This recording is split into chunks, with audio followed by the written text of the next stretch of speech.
I love how we're simultaneously really into this and too cool for this, don't you, buddy?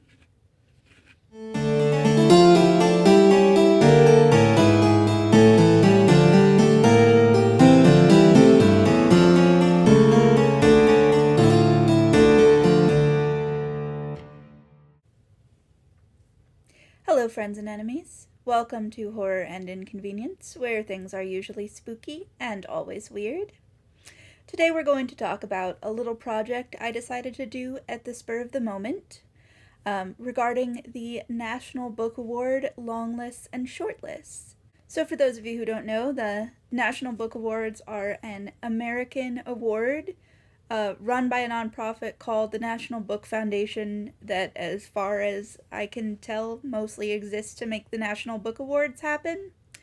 And they award books that they think are good, and it's prestigious, and then they put a little medallion on the book cover, and some more people buy it. Also, the author gets a small cash prize. So the National Book Awards are annual, and they have 5 categories. There's one for fiction and one for nonfiction, one for poetry, one for translated fiction, and one category for both young adult and children's literature, which I think is deeply offensive. More on that later. So, in September, they release their long lists, which are lists of, I think, 10-ish books that might win the National Book Award in each category. Then in October, they release the short list, or finalists, that the judges have narrowed it down from 10 to 5. And then, in November, they will announce the winners. So, in my efforts to be a well-rounded book nerd of the highest order, I of course keep track of this sort of thing. And this September, when the National Book Award long lists were released, I decided it'd be fun to do a little project. I would pick one book that sounded interesting to me from each of the categories and read it. Then, when the shortlists were announced, if the book I had read for that category was no longer in the category, I would pick a different book. Otherwise, I would just leave it as is. And then finally, when the winners were announced, I would read the winner, unless it happened to be the same book that I had already chosen. It's a fun little experiment, I guess, or maybe a way to feel like I'm participating in some way. You know, I'm not using the scientific method here. I'm not investigating how my taste compares to the well, yes, I actually am investigating how my taste compares to the National Book Award judges' taste. A little bit. But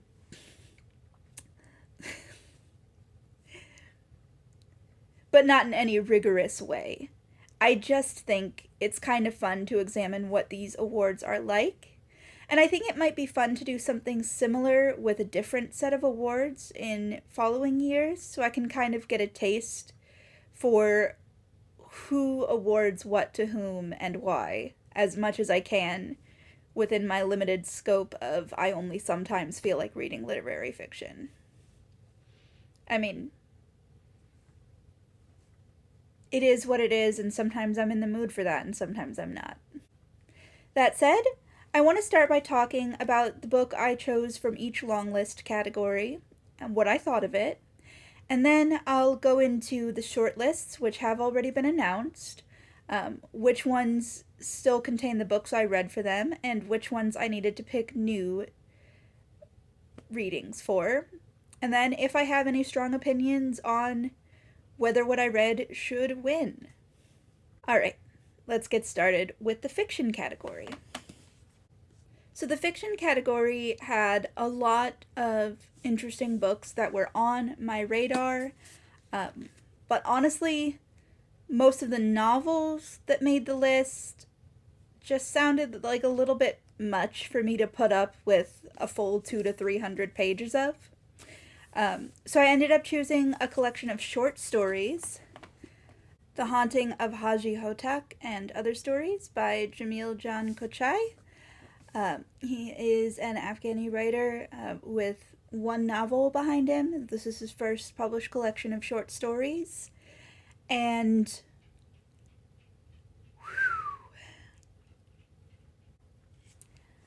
this was so good.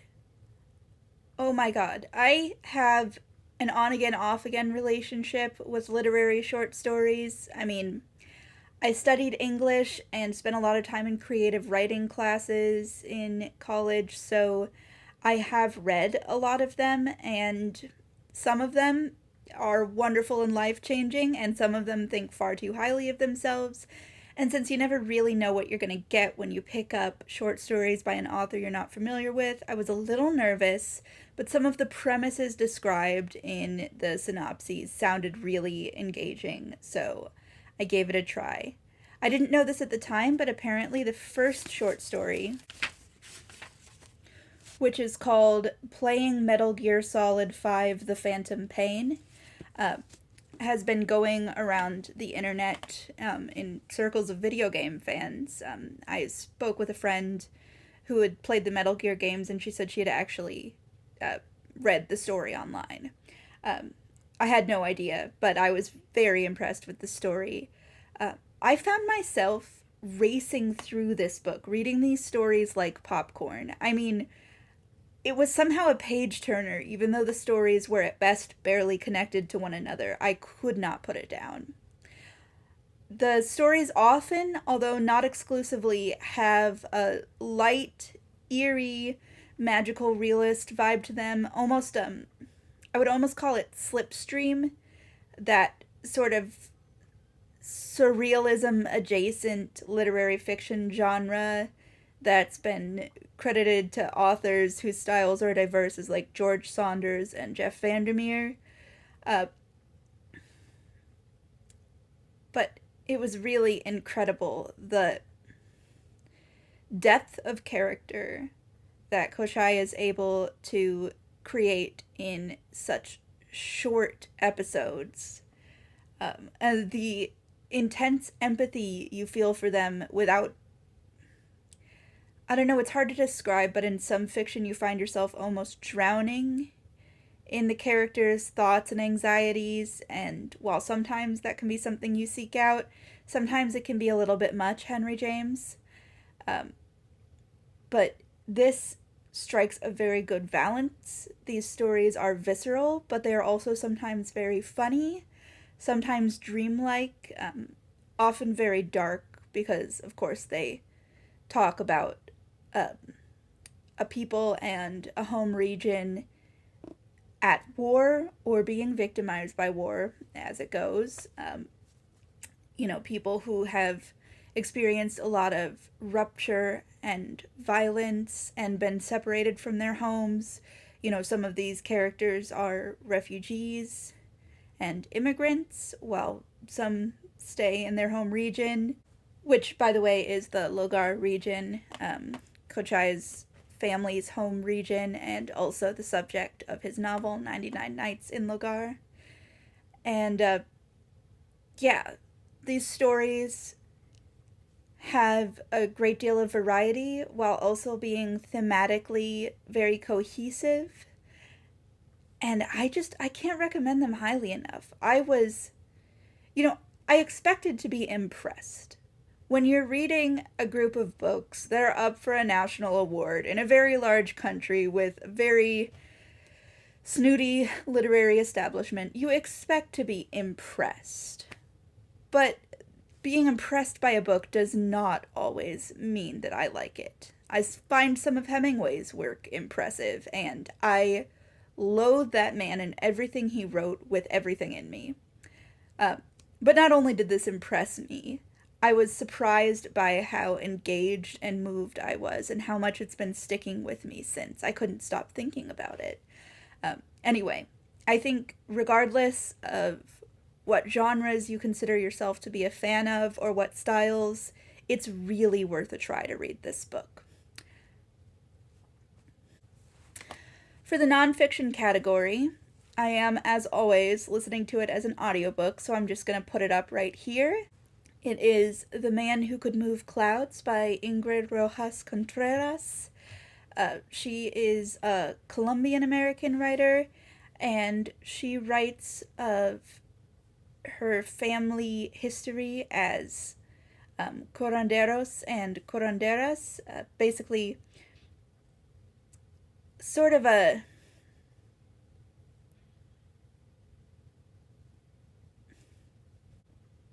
pillar of the community in many cases, somebody who does both divination and natural healing, uh, sort of a depository of wisdom, but also someone who is treated with suspicion by a largely Christian population in many cases, a very liminal position in society.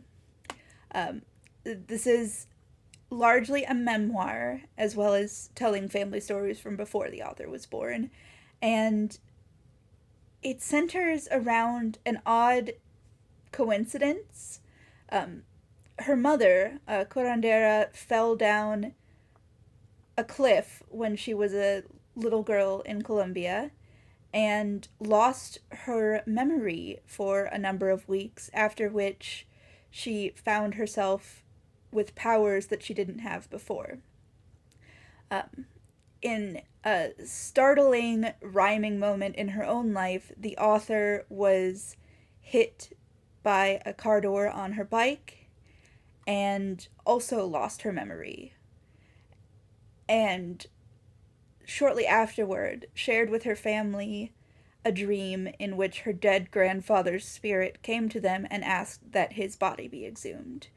So it's a memoir of these events, of the family's travel to Colombia to exhume and relocate their grandfather's remains, a memoir of her mother's childhood and her grandfather's life as well. And it is beautiful. I'm not quite finished with it yet. It's like a 20-hour audiobook. Um, but it's really good. And I think another one that's worth a read, because the author balances her own respect for, attachment to, and belief in her family's legacy with a certain amount of writerly and personal skepticism she has for their powers and her own, in a way that makes, I think, this story accessible to readers who believe or don't believe all sorts of things without sacrificing any respect for the traditions. She writes beautifully, in other words. Next, for translated fiction, I read Jawbone by Monica Ojeda, translated by Sarah Booker. Ojeda is a highly respected Ecuadorian writer. She gets a lot of credit as kind of a generation of upcoming women writers.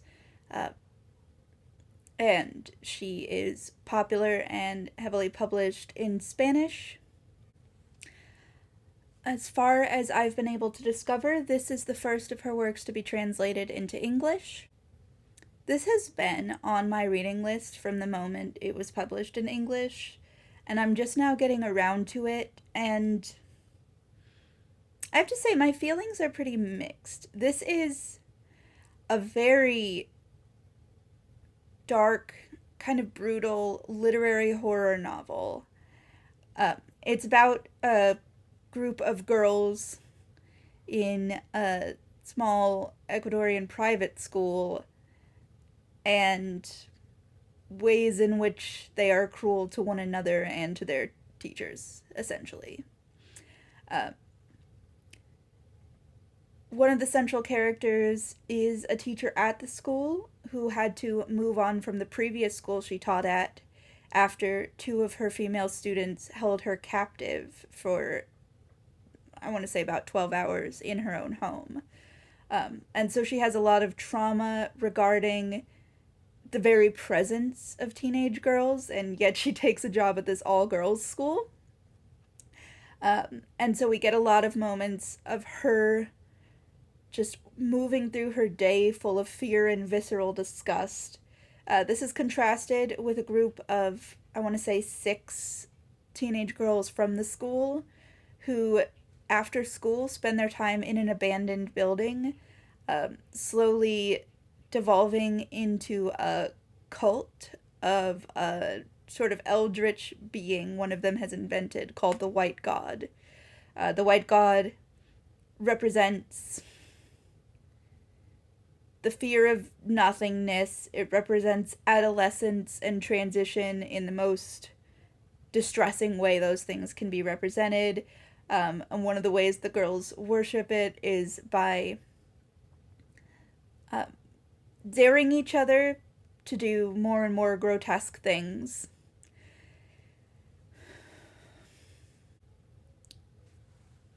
The point of view character for these segments is Fernanda, who is definitely in love with her best friend Annalisa, who is the one who invented the White God and is a deeply untrustworthy person who eventually tells our teacher friend that Fernanda is hurting her, leaving out the fact that Annalisa manipulated her into it and asked her to, leading to a string of events that end in a kind of brutal, open-ended finale.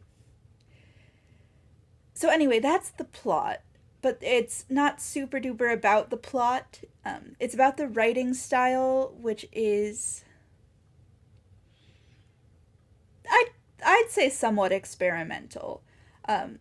Many of the chapters are long chunks of prose broken up by very few paragraph breaks, followed by bits that are in script format or otherwise brief and fragmented. It leads to a kind of patchwork vibe that I normally really like, but I was just so distracted in this book by my constant question: why are writers, especially but not exclusively horror writers, obsessed with the concept that there's nothing more terrifying than a teenage girl? Because, let me tell you, I've been a teenage girl, and while I did sometimes fear my peers, the more frightening things to me were often adults and teenage boys. I mean, not nearly as many people as I would have wished were scared of me when I was a teenager. This terrifying, fierce, unknowable teenage girl specifically, that's so often constructed in books like this, is not a creature I've met. It's a creature I would like to meet, that I would have liked to be, but not one that I've encountered. This idea that adolescence is a time of, like, unformed wildness just reads almost as aspirational to me when it's coming from a woman writer. When it's coming from a male writer, it just reads to me of bigotry and cowardice.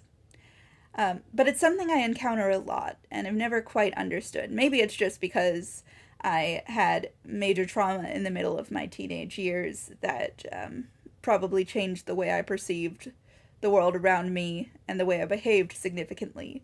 But that happens to a lot of teenagers. It happens to most of the teenagers in this book, and yet still they are this thing. I think this conceit works better with child characters because, while I was a pretty orderly child, I certainly can recognize the fact that children are pure chaos and can turn out all kinds of ways and can sometimes feel unknowable to the adults around them. I just don't see how it extends to adolescence in the way that writers seem to be so obsessed with. I mean, this book was interesting. I wanted to know what was going to happen. I thought the writing style was interesting. In some places I really liked it. In some places it was very funny. And in some places truly horrifying. The repressed homosexuality vibes didn't really work for me. They felt underexplored, almost like a cop out or a search for shock value. There's also a lot of flashback to the teacher character's memories of her dead mother with whom she is obsessed. And this idea of the toxic mother-daughter relationship in horror, I also think is quite overplayed. I don't know. She explores these concepts well. I don't think they're concepts that beg to be explored anymore. I found myself a little tired by it at times. Still, if you like fucked up shit, and I know you do because you're here, you're gonna find that in this book. For poetry, I chose Mummy Eaters by Shenoda. Shenoda is a Coptic writer. She was born in Cairo, now lives in the United States.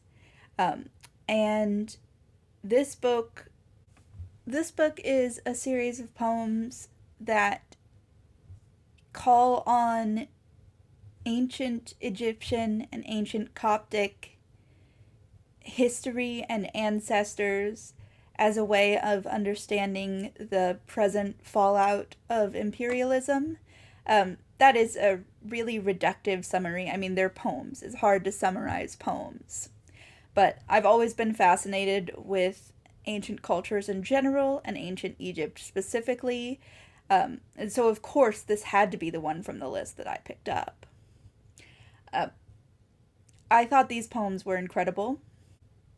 There were poems in here about ancient history, about the author's own family, and a lot about Coptic religious traditions. And I didn't know a ton about Coptic tradition, so that was really fascinating to me.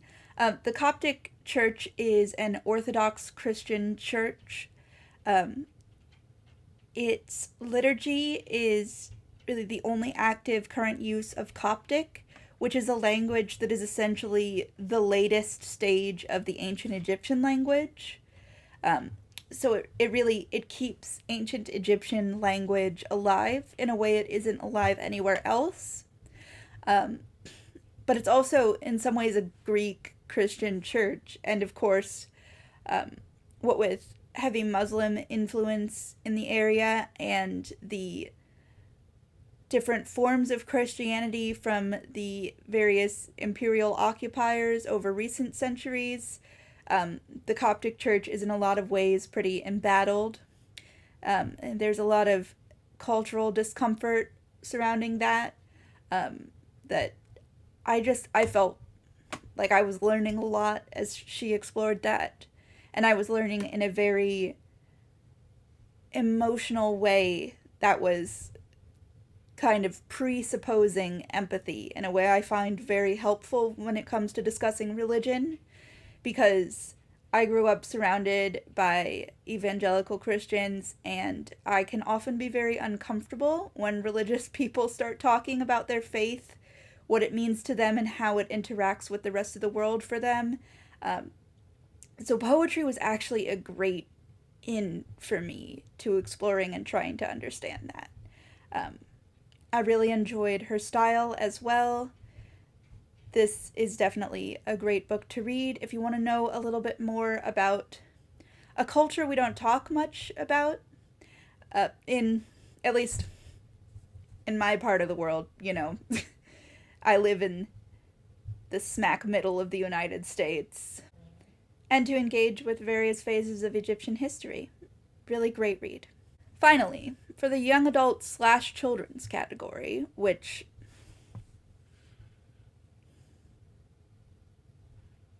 National Book Foundation. I know you're not watching this, but look at me. Listen to me. Children's and young adult fiction are distinct genres and modes with their own distinct concerns, styles, themes, and traditions. While they do overlap, they are distinct categories and they deserve distinct awards. Get back to me on this next year. I expect to see improvement. That said, there were several books in this category that have been on my reading list since they came out. One of them, one I'd been looking forward to immensely anyway, and so therefore grabbed first, was Self-Made Boys by Anne-Marie McLemore. This is in the YA Remixed Classics series, which also included A Clash of Steel, that lesbian Treasure Island remix I loved so much, and Travelers Along the Way, which was that Robin Hood remix with characters from the other side of the Crusades. I deeply enjoyed both of those. There are two in the series so far that I have skipped. One is a remix of Little Women that centers around a free black family during and after the Civil War. Which, while that sounded interesting, I haven't read Little Women and I don't feel super motivated to, so I just didn't think I'd appreciate it all that much. Although it's certainly something I'd recommend to others, because this whole series has been great. Then there's a Wuthering Heights remix with characters that are more racially diverse, but still straight. And I could never finish Wuthering Heights. I've tried so many times. I love Charlotte and Anne Bronte's work. I've read multiple novels by both. I've even dug into some of their juvenilia and poetry. Emily Bronte, no. It's a hard no from me. Yes, you can probably hear my dogs barking in the background. I don't care. Okay. So anyway, I didn't read the Wuthering Heights remix. If they'd made it gay, maybe, but even then I'm not sure. Anyway, Self-Made Boys is a Great Gatsby remix, where both Nick and Gatsby are trans boys and they're in love with each other. Nick is Latino, and Daisy, being his cousin, is Latina but is passing as white in order to become engaged to Tom. So all of this is kind of up in the air at the beginning, which inherently makes the story a lot juicier. I have mixed feelings about the original of The Great Gatsby. I think Nouveau's The Chosen and the Beautiful, it's a better book. I don't think this book is necessarily better than The Great Gatsby, but I was certainly more invested in the characters. Yeah, I certainly see why this book was nominated in the first place. It's well enough written, the plot is tight, and the variations on the original story are enough that it doesn't feel like a beat-for-beat reenactment with minor differences. It feels in many ways like its own story. That said, overall I found myself a little bit underwhelmed by it. Honestly, I think that's only because my expectations were so high with this series and with this excellent premise, but I did enjoy it, and I will certainly be reading more of this author's work, as well as continuing to read most of the books in this Remix Classic series. Well, this is the last category, so I might as well now get into the variations from the long list to the short lists. This book did not make it onto the YA and children's shortlist, which I kind of expected. While it's good, definitely award nomination material, I don't think it's award-winning material, so that made a lot of sense to me. So the shortlist pick for young people's literature that I am going to read next is The Lesbiana's Guide to Catholic School, which I have also been looking forward to since it came out. It's about what it says on the tin. It's got a great cover.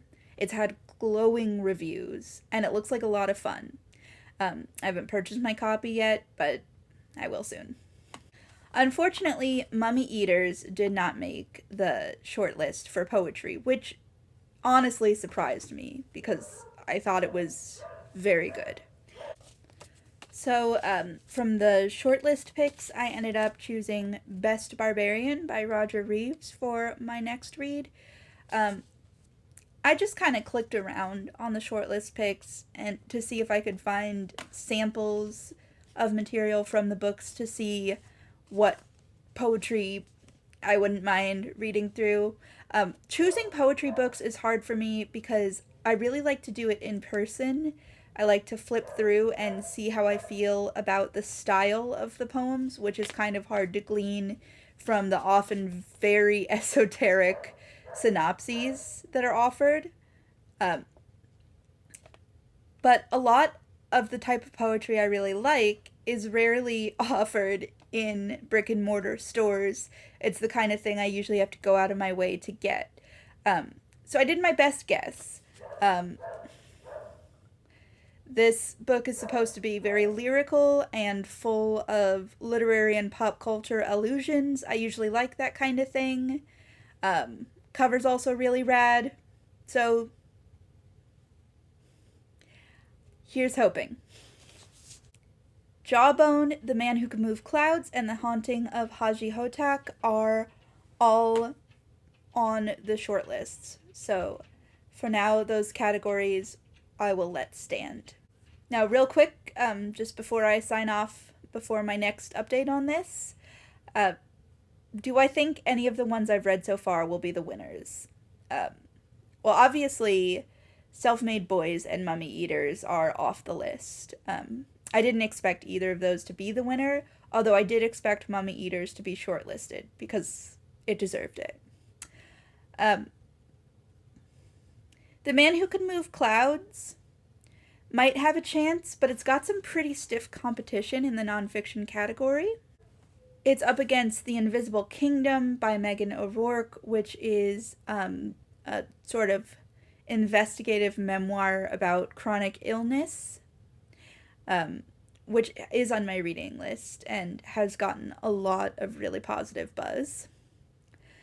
South to America by Imani Perry, an observation of Southern culture from the point of view of a Black American Southerner. Breathless, which is a sort of page turner about the race to understand, treat, and eventually create a vaccine for COVID, which nobody can stop talking about. I have mixed feelings about whether I want to read it, but I probably will at some point. And then His Name is George Floyd, which is a biography of George Floyd that examines him both as a person and in context of what happened to him and its results. Another thing that I've certainly been intending to read, and I suspect it may win, in which case I'll be reading it for this project. So, I'm up in the air on The Man Who Could Move Clouds. It's certainly good enough to win the award, but it's up against a lot of other good books. Will Jawbone win for translated fiction? Maybe. People seem to really love it, and I'm honestly a little bit surprised it made the shortlist. But if I think rationally, not about my opinion on it, but about the general consensus on it, it's got a chance. Haunting of Hajji Hotak. Do I think it should win? Yes. I highly doubt any of the other books on the list will be as meaningful to me when I read them. I think that Kochai is a vastly talented writer who deserves the recognition. Will it win? I suspect The Rabbit Hutch by Tess Gunty is going to win because nobody can shut up about this book.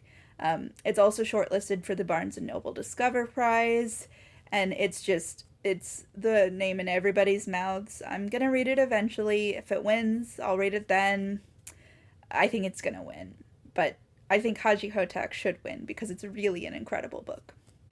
Okay, well, this is my little National Book Awards experiment. I'm having a good time so far. If you've read any of these, please tell me your thoughts, or any of the other books in the categories. I would love to hear about it. If you want to join me on any part of this journey, I'd love that as well. So, yeah, let me know. Thanks for watching.